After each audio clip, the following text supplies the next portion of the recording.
Que Dieu vous bénisse. Nous sommes ici dans le studio Soteria Media à Londres. Dieu nous a donné cette opportunité de pouvoir parler devant son peuple au travers de mécanismes audiovisuels pour la promotion de l'évangile. J'aimerais faire une petite exhortation de 5-6 minutes, mais cela sera mélangé dans ma propre langue traditionnelle, un peu de français, un peu de lingala, parce que je veux que le message arrive directement à celui qui est devant son écran. Je laisse le temps ou le moment à l'homme de Dieu, pasteur José Chitoko, de lire la parole de Dieu au nom de Jésus. Suivez très bien la parole. Un homme de la maison de Lévi Amen. avait pris pour femme une fille de Lévi. Cette femme devint enceinte et enfanta un fils. Elle vit qu'il était beau et elle le cacha pendant 3 mois. Ne pouvant plus le cacher, elle prit une caisse de jonc qu'elle enfouit de bitume et de pois et lui mit l'enfant et le déposa parmi les roseaux sur le bord du fleuve. Amen, peuple de Dieu. Là, c'est l'histoire de la naissance de Moïse. Moïse qui est représenté dans l'Ancien Testament comme un sauveur d'Israël. Au travers l'ordre de Dieu et la volonté de Dieu lui-même. Moïse, comme vous l'avez entendu, la Bible dit que au moment où Moïse était né, ou au moment où la mère de Moïse, elle était enceinte, c'était aussi le moment où Pharaon avait interdit à tout le mâle, entre parenthèses, à tous les enfants au sexe masculin d'être nés dans le pays. Je vais vous dire ça. Il y avait une décision royale de Pharaon lui-même. Il a dit, d'accord, dans mon pays, à partir de maintenant, à partir d'aujourd'hui, je ne vais plus voir des enfants mâles. J'ai dit aux gens qui sont dans mon service, à mes étendants, si vous voyez dans des cités, dans des villes, partout dans le champ, un petit garçon né, vous allez faire tout pour l'exterminer. J'aimerais avoir que de filles dans ce pays. Pas question de garçons. C'était une très bonne idée. Une idée qui était bien pour son royaume. Qui était bien pour ses stratégies. Mais malheureusement, une idée qui n'était pas bien pour Dieu. Au moment où Pharaon ne voulait pas avoir un petit garçon ou un homme dans ce pays, mais Dieu voulait un homme. Dieu ne voulait pas une fille dans ce moment-là. Dieu voulait un homme. Et je vais dire à quelqu'un, rapidement bien-aimé, pendant que vous me suivez, ton pays, ton travail, dans ton mariage, dans ta maison, il peut y avoir des interdictions formelles. Mais attention, toutes ces interdictions peuvent aller contre la volonté de Dieu. Mais cela ne peut pas empêcher à Dieu de faire ce qu'il veut faire. Malgré que Pharaon avait dit qu'à partir d'aujourd'hui, je ne vais pas avoir de garçon, mais Dieu pouvait aussi changer les idées. Il a dit, ça va, à Marie, je vais lui donner une fille. C'est bon. Marie a besoin d'un enfant. Moi, je lui donne une fille. Mais Dieu n'a pas peur des décisions que Pharaon avait prises. Dieu a donné encore Moïse au moment où on ne voulait pas de garçons dans le pays. Et dans ta vie, il y a des choses que Dieu veut, mais ton pays ne veut pas cela. Dans ton mariage, il y a des choses que toi tu veux, mais ton mariage ne veut pas cela, mais Dieu le veut. Et comme je vous avais prévu qu'il y aura paix de ma langue dans cette exhortation, lelo oyo Pharaon apekisi biloko nyonso alobi mwana mobali te na mboka oyo mukorongala ko mwana mobali na koboma ye mais yango te mutu etikisi nzambe kopesa mwana mobali na libota Marie malgré Pharaon alobi nzambe atindi kaka mwana mobali aya ezala biloko oyo bato baboya ekomela yo mais nzambe alingi kaka ekomela yo tango bazo luka mwana mobali aza wapi abotami na ndako nani aza wapi nalobi boye nzamba kwa ko bapeke no ça va na moment oyo na lingi lisusu te na moni nazo idée na ngana changer au lieu que na pesa mari mwana mobali pour lui ba bomaye pour lui ba nyokola ye na pesa ka mwana mwasi comme ça vous allez tranquille comme ça na bébé na ya go va na malamu akoboko la mwana malamu sans dérangement sans ba loi et elle sera fière de sa fille à cause de ba projet mère likola mwana na ye à cause de la motema malamu likola mwana na ye akoboko la mwana na kimia ba oppresseur ba cause la te ba to kanga mwana ba cause la te mais nzamba lobité lokola faro bi mwana mobali te ngai na kutina ka mwana mobali na ngina loba na yo na pokwa lelo to na tongo lelo tango zo kangai nzamba zo pesa yo kage loko bato zo boya nzamba zo pesa yo kage loko ba demo bazo kanga eloko bango balobi ke kokoma te o ba chebi tumba babongisi yango nzamba zo komisa tango bato balobi ke ko sala mate yango nzamba zo sala tango bato ba cheba lua balobi te mwana mobali te nzamba zo pesa mwana mobali tango bato balobi te musala te nzamba zo pesa musala tango bandoki na famille batelemi bato batelemi na bakarte balobi okobonga te tango nzamba zo ba obonga nanko tango bato bazo bakeno église ko kende liboso te bato bakoya te makambo okende te ezande nzambe tango zo tinda bato tango bitumbe kotelo makasi na église bato sobi o tokangi ye kuna kutakangi ezande tango nzamba zo toni sur l'église tango bato zo ndima lisusu ministère na yo te ezande tango nzamba zo sala ke bato bandima ministère na yo nzamba komosa lelo ka makambo tango yo komi na mokile komi na makambo nzamba zo zela te ke po atinde lelo ko fa collaborer na batamboka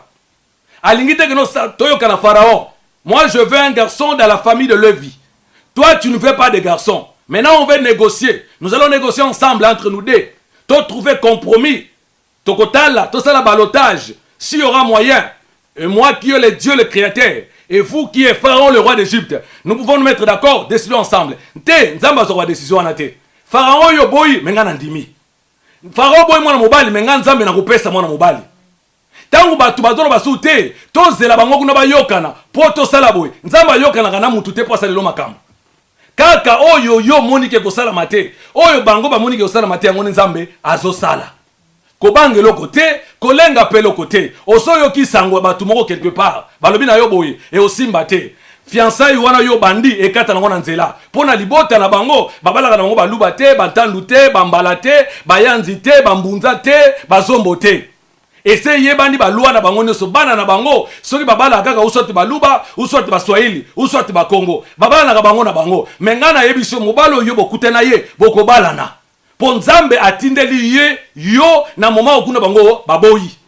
na musala na bazwaka ba recommander balua moko ese bima kuna fo bazwaka mutu azala boye fo akende kaka boye te nzambe azopeso musala malgré ozala ba critères ya bango te. Nena mboka wana bavandelaka ngo boye basala ngo boye mais nzamba azovandisa yo malgré ba critère ya yo no o batu ba placer na mboka yango na loba na yo basi baboyi yo po yebi baboyi yo mutozola na ngani direct studio soteria oyebi ke baboyi balingi lisusu te ozobunda na libala na yo sengi ba sujet de prière otamboli pesike belé ba demande bonyo sali ba batu na nzambe bonyo consulter ba canal bonyo so bengi eloko nini yo sali menana yebisa yo sikoyo oyo boye lokola nzambe malgré malgré maloba ya pharaon na lingi mwana mobali te na mboko oyo nzamba lembaki te apesaki bana Israël Moïse ngai pe na loba na yo boye OK tengo loba boye soki nzamba sali biso bolamu na mkola lelo na nzela ya canal oyo ya studio oyo na nzela ya feeling ya media oyo boyo kasango malamu eza bonza mamoni mutu moko azana makambonga na zoloba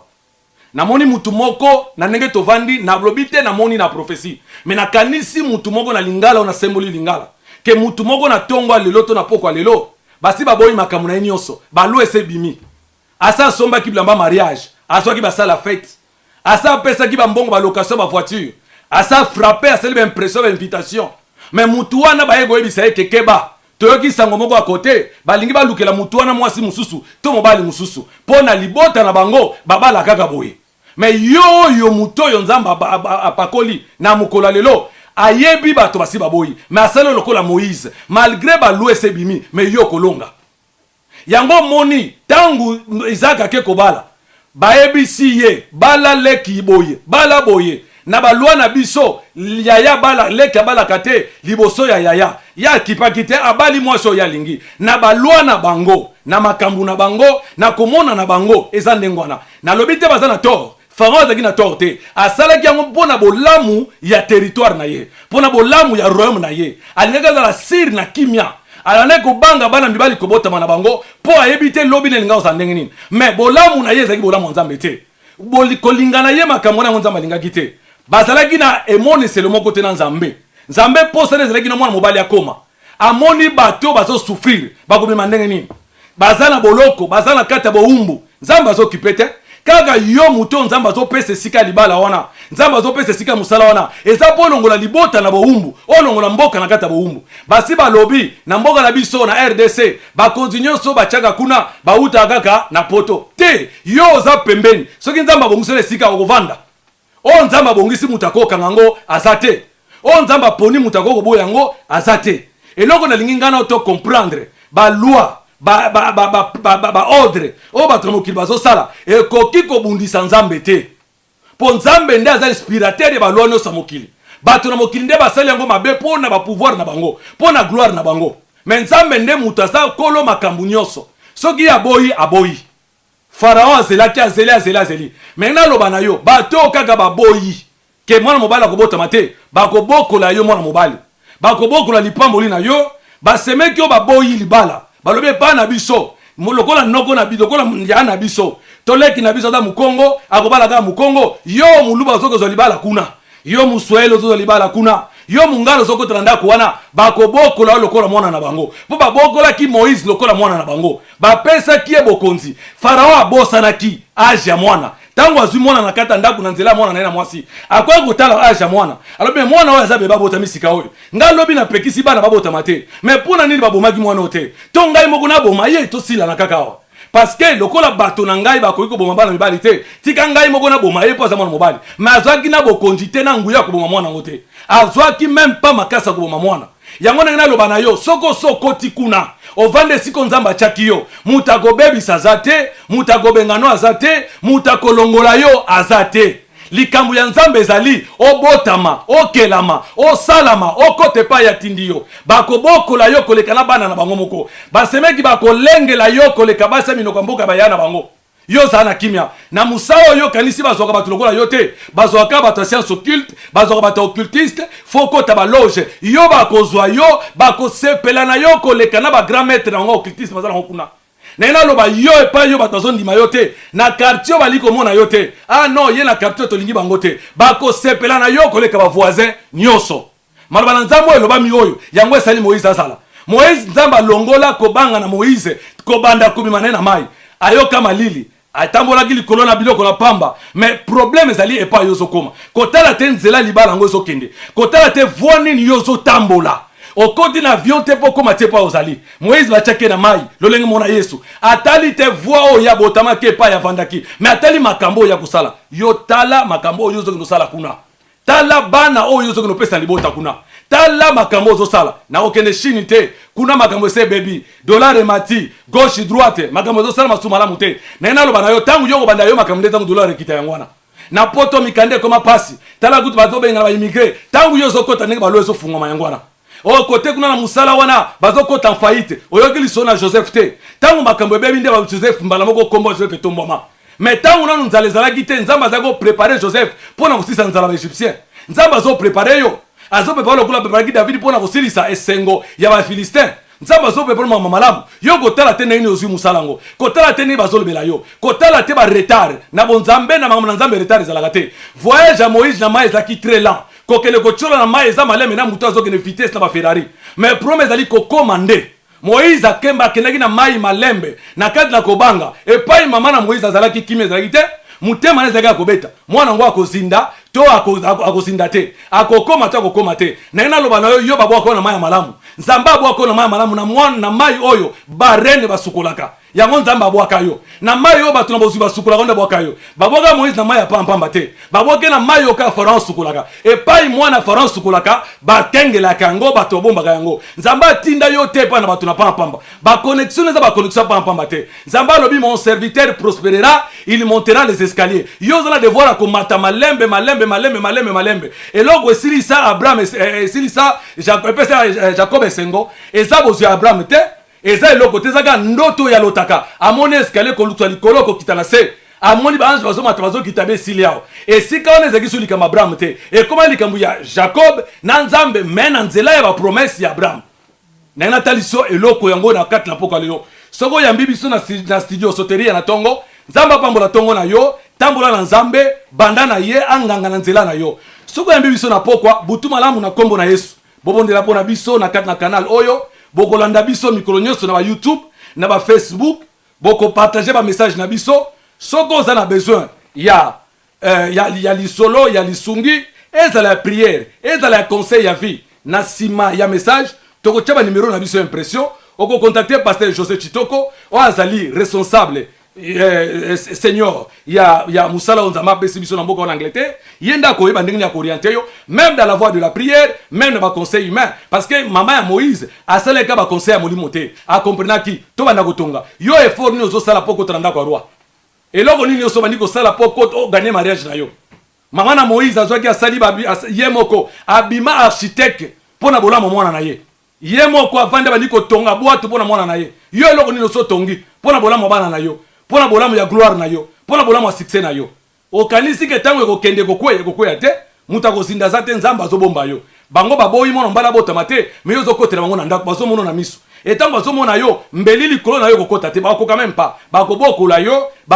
yo okoyokola mayele na bango epuis yo nde mutu okopesa bango mapa yo kosala kerete na bango nzamba apambola yo ozolandi ngai nzamba apambola bino bato ebolandi ngai nsima mutu alandi ngai lokumu na nzambe ezala kati na poko aloyo na kombo na Yesu topamboli bino nyonso mbote mingi na mama Espe Chitoko oyo azali mama na biso mwasi ya pasteur José responsable mbote mingi na frère na biso Trésor oyo ye azolanda biso na musique na kati na adoration pe na louange mbote mingi na bana na biso Yoshua Katende na Samuel Katende mbote mingi na bandeko na biso ba Mbombo Katende ba Kapinga Katende ba Mwamba Katende mbote mingi na mwasi na ngai Deborah Briki Ibugu na kati na Angleterre elongo na bana na ngai Carmel Gabriel na bosanite mbote mingi na bandeko na biso ya Belgique Betty Boalboum na biso na nzela ya émission na biso ya dédicace mbote mingi na bami na biso nyonso ya soteria na nzela ya Facebook